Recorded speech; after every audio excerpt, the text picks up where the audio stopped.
Turn heads and bring the hype with a custom hype chain from Lotwin. Perfect for youth sports, fantasy football, or just flexing your pride. Go to Lotwin.com, use the promo code TCCPOD for 10% off your order. That's Lotwin.com, promo code TCCPOD for 10% off. Get your custom hype chain and get hype with Lotwin.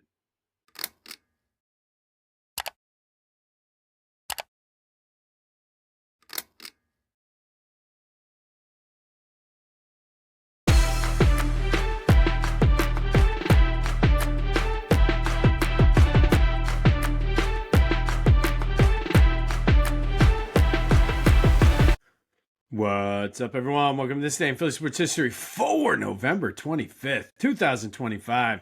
I'm your host, Jim Montgomery. Welcome to a Tuesday edition of the podcast. It's going to be a rainy, wet, miserable Tuesday, kind of to match the mood of Philly sports right now. But it is Tuesday. That means it's time for a little motivation / positivity. Brought to you by the Clashing Conferences Sports Fan Network. Go to clashingconferences.com to see how you can join.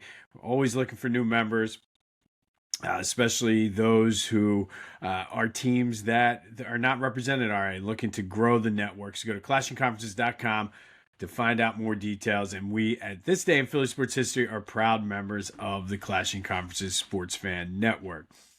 All right, so this I thought was, I've been sitting on this one, but I thought it was appropriate in light of Sunday's game. And it's an old cliche, but Jalen said it not that long ago. You live life forward, but you learn it backwards. And from a sports perspective, man, the Eagles are living life forward.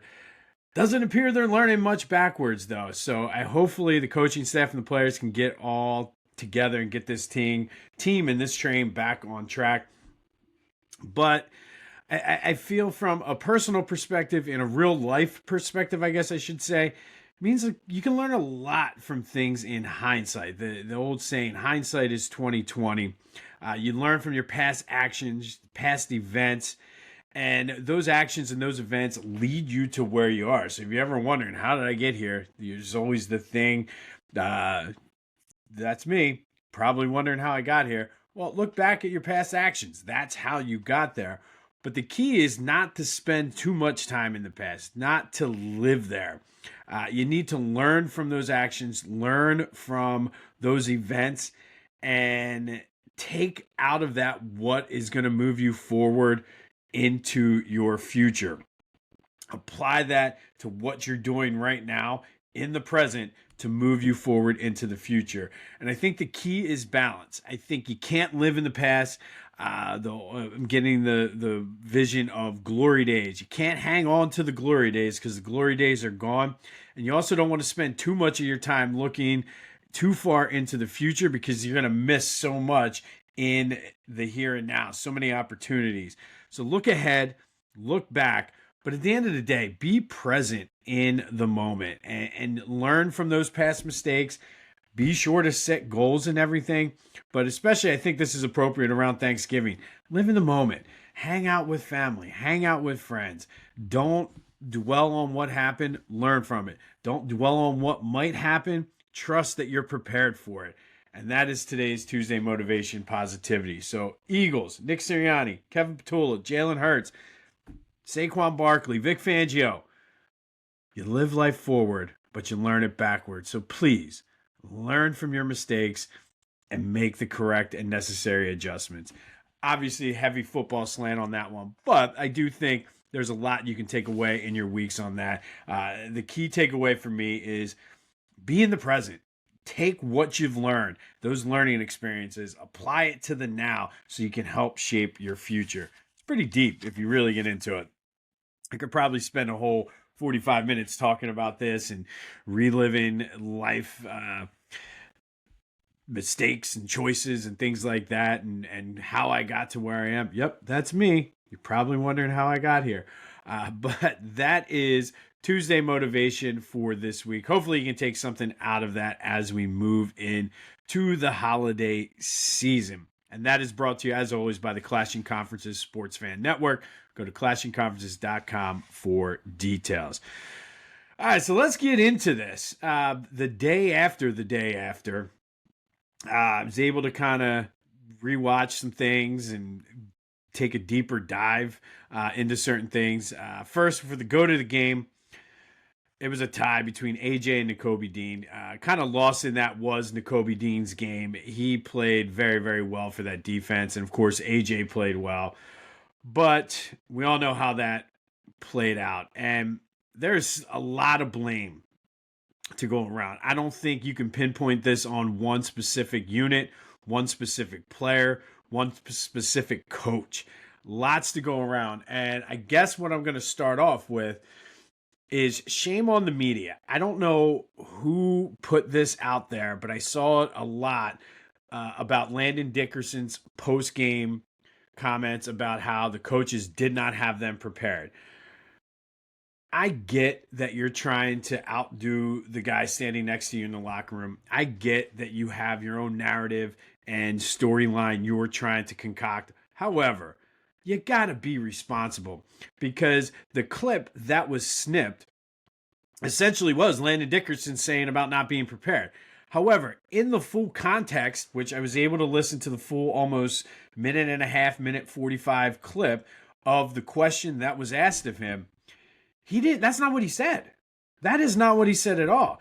He said that that was not the 5-man front that the Cowboys ran, was not their primary focus. They did practice against it. However, you can only go by what's on tape. So kudos to the Cowboys for throwing that out there with the 5-man front and maybe confusing the Eagles. I'll get to that here in a minute. But shame on you for creating that narrative, your anti-Kevin Petula, anti-Nick Sirianni narrative. And it's irresponsible. And for people that aren't necessarily have the time that I did to dive into that, that's ridiculous, because I would have never I'll be honest, I wouldn't have dove into that had I not heard Landon Dickerson's comments on the Players Lounge on WIP last night, where he explained it even more and essentially said, yes, we practiced against the 5-man front. However, we had to guess and take a gamble, I believe he said, to playing the Vegas odds, where they didn't have a ton of that 5-man front on tape. So that's why it appeared. And there was some, kudos to Cowboys front 5 for playing well against the Eagles. All of that being said, I'm not going to go into too much detail on a lot of this stuff just because of the format of this podcast. Tomorrow, the new Brotherly Birds breakdown will come out, and I guarantee you we will get into a lot of this stuff more in depth with Kyle tomorrow. But after kind of watching and rethinking back on that game, a lot of people saying that the offense and the play calling got conservative after that first quarter. I'm going to disagree with that. If anything, they should have run the ball more. They should have been more conservative, because if you take away the mistakes, if you take away the stupid penalties that negated long plays, you take away the dumb turnovers by Gibson and even Saquon, those are big plays that were negated that you got to figure if the Eagles get field goals out of that, it's a whole different game. So I don't think the play calling got conservative. I'll give you that at the end of the half, the Eagles should have at least attempted to try to get a field goal. You don't see Nick Sirianni going for it on 4th down as much anymore. So in that regard, they got conservative. And I know a lot, the hot topic right now is firing Kevin Petula. I don't think the play calling was bad. If anything, they should have attempted to run the ball more. Get Tank Bigsby into the game. You ran Saquon Barkley 10 times total the entire game. That's not really that conservative.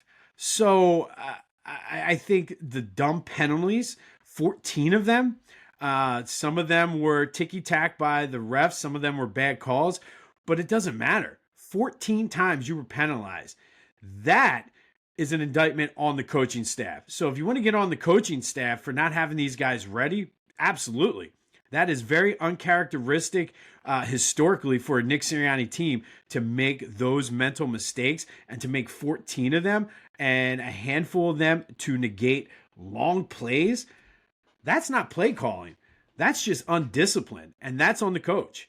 And I know Jordan Mailata was sticking up for both Sirianni and Petula last night on his show, but come on, man. Like, sure, some of that's on the players, but there's too much smoke around. Saquon even said, "Well, the Cowboys wanted it more than we did." That's on the coach.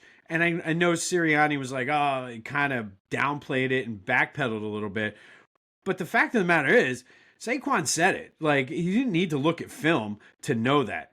I mean, you saw that coming from a mile away that the Eagles were going to lose that game. So that's an indictment on the coach. That is on Nick Sirianni for not having these guys ready. Same thing happened against the Giants. And you want to be a championship team, you got to be ready for everybody's best punch.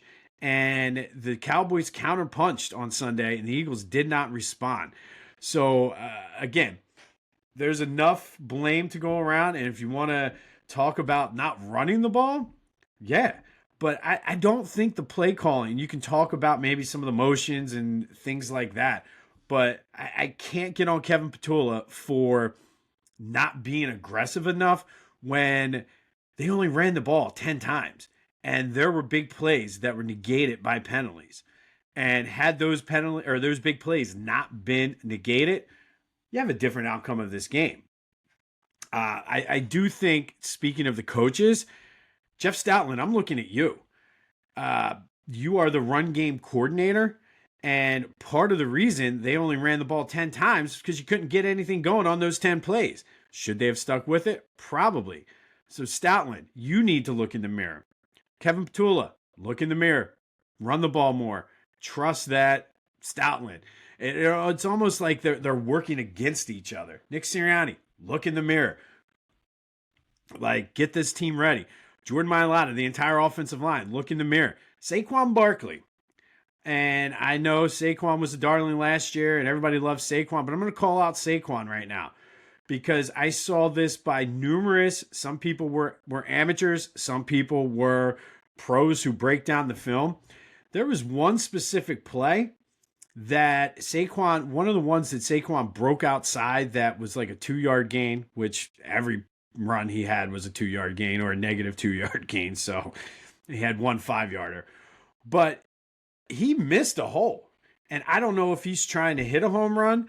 I don't know if he's not seeing the hole, but it was clear as day. He had a lane for at least 6-7 yards with a one-on-one where that's where you can beat the guy and hit the home run. So Saquon, look in the mirror, be better.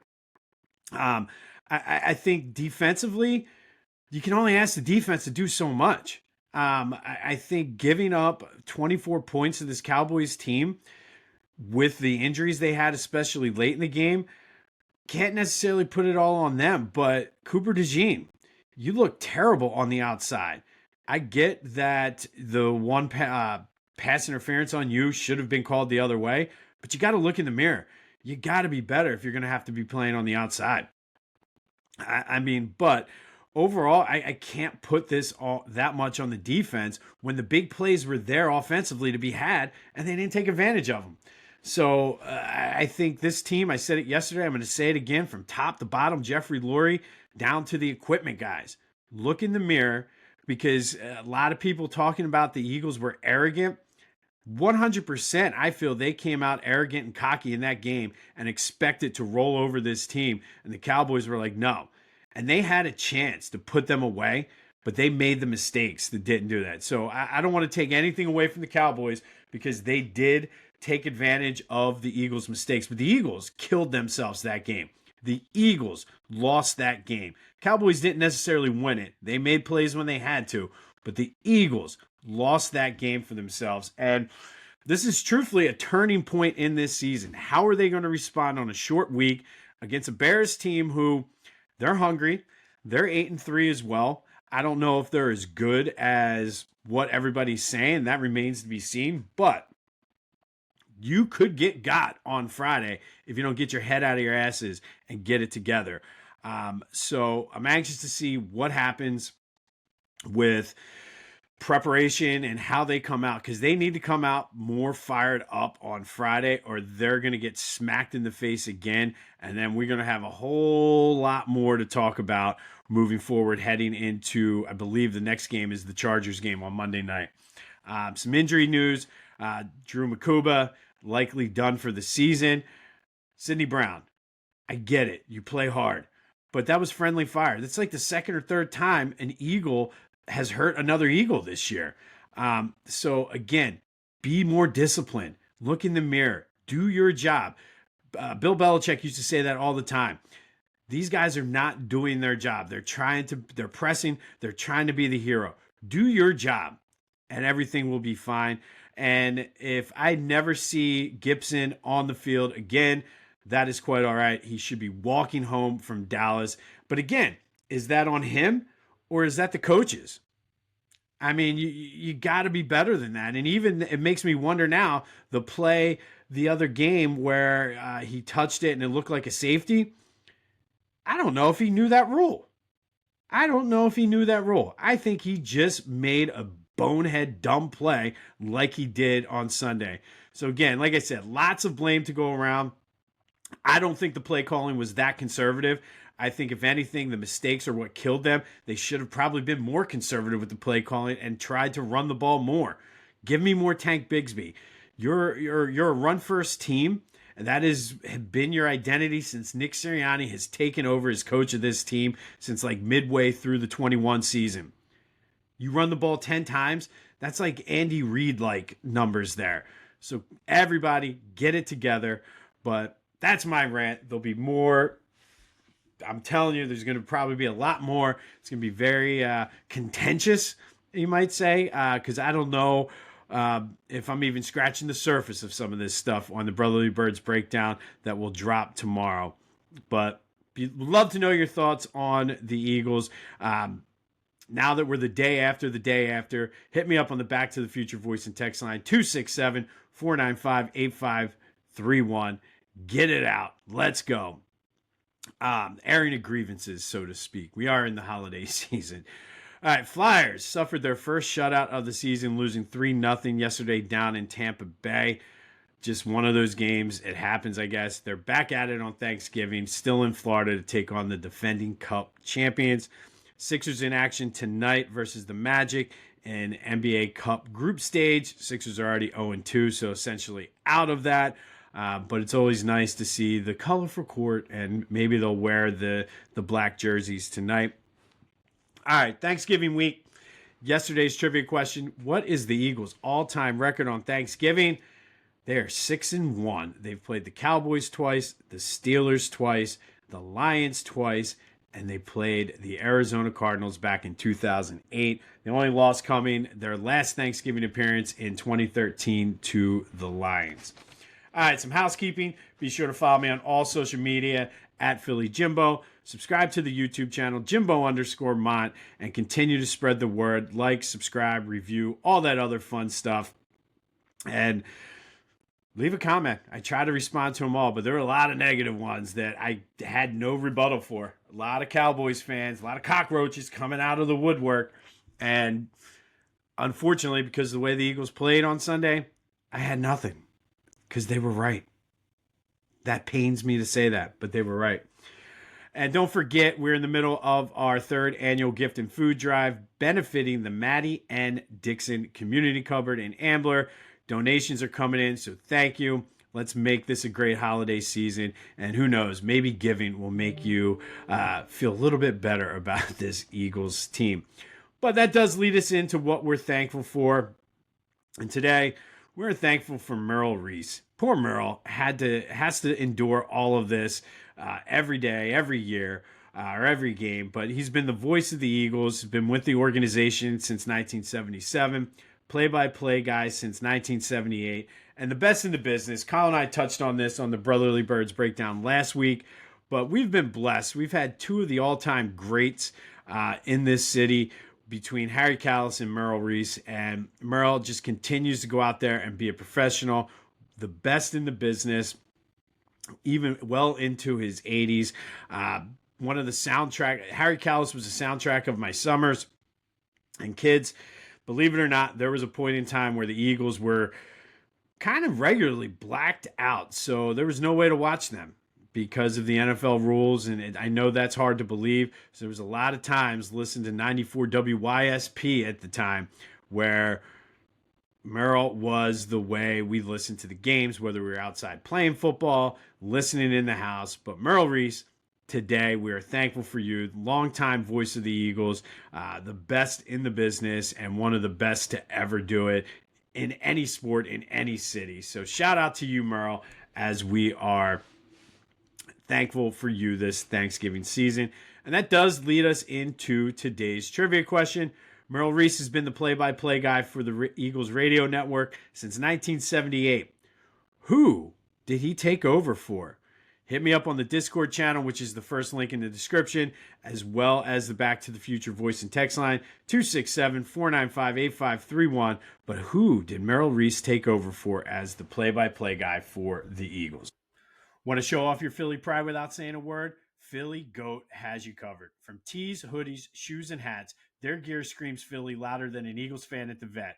Whether you're tailgating in South Philly or trying to flex down the Jersey Shore, do it in style. Hit up phillygoat.com, use the promo code Jim Montgomery, and get 10% off your order. Philly Goat, because being Philly ain't a choice, it's a way of life. Go Birds! All right, November 25th. First, let's go back to 1990. Eagles beat the Giants 31-13 at the vet. Randall threw for 229 yards and 2 touchdowns.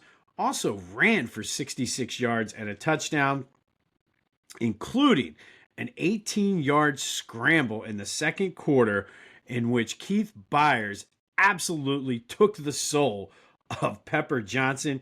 If you haven't seen this play, go back and look at it. Absolutely leveled him.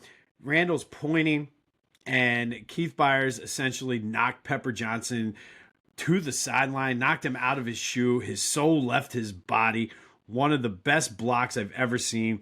Today, it probably would be a penalty, but go back and look at it, kids. But Byers, to his credit, did have 8 catches that game for 128 yards as the Eagles handed the Giants their first loss of the season, the eventual Super Bowl champion Giants. But go back, kids, and look at the Pepper Johnson, Keith Byers block. The man's soul left his body. All right, fast forward to 2002 and playing in their first game without Donovan, who went down with an injury, the broken ankle the week before. Eagles go to San Francisco as a pair of 7-3 teams go against each other. And this was the Coy Detmer coming out party. He threw for 227 yards, 2 touchdowns, broke out the whip, all kinds of stuff before dislocating his elbow in what looked very painful. And if you ever saw it, he was writhing in pain on the ground. Led to A.J. Feely, who came in and also threw a touchdown. The Eagles defense sacked Jeff Garcia 4 times as the Eagles go out to San Francisco, beat the 49ers 38-17 without Donovan McNabb, but also lose Coy Detmer in the process, turning the reins over to A.J. Feely, who was pretty successful down the stretch as the Eagles did get the number 1 seed and likely should have won the Super Bowl that year. But we'll get more into that as December and January go. Fast forward 5 years later to 2007, and there was more A.J. Feely magic. The Eagles go up to New England as 24.5-point underdogs. No Donovan McNabb. A.J. Feely started the game. Played pretty well. Threw for 345 yards, 3 touchdowns, but also threw 3 costly interceptions. But the Eagles did hang tough with the undefeated New England Patriots, almost handing them their first loss of the season, losing 31-28. But A.J. Feely, until Nick Foles came, was likely the best backup quarterback in Eagles history. Almost pulled off the upset of the undefeated Patriots, throwing for 345 yards and 3 touchdowns on this day in 2007. And yes, you heard that right. 24.5-point underdogs the Eagles were. Absolutely insane. Testament to how much Donovan meant to this team, as well as just how good that 2007 Patriots team was.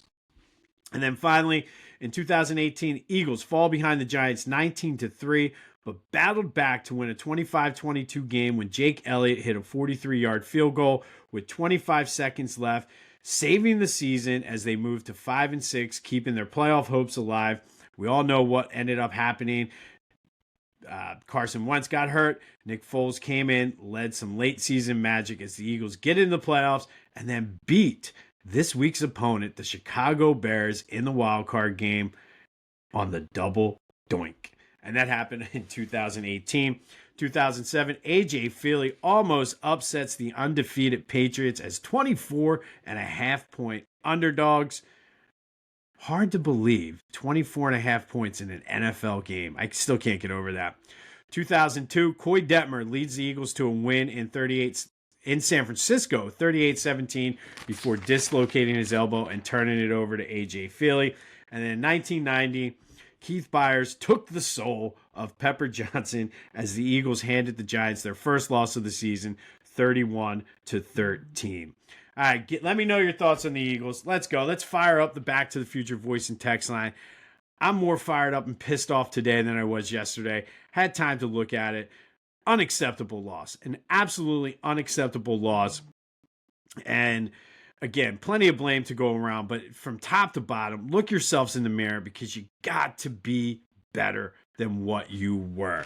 Remember, you live life forward, but you learn it backwards. In the wise words of many people, including Jalen Hurts, hopefully the Eagles will learn this one backwards and turn it around this week, Black Friday, against the Bears. They open up as 7-point favorites. We'll see. I don't know. This game always worried me. So we'll see what happens with this. Be sure to check out the Brotherly Birds breakdown tomorrow. But this has been This Day in Philly Sports History for November 25th, 2025. My name's Jim Montgomery. Go have yourselves a Tuesday. Stay dry out there, ladies and gentlemen. And until next time, I'll see you when I see you.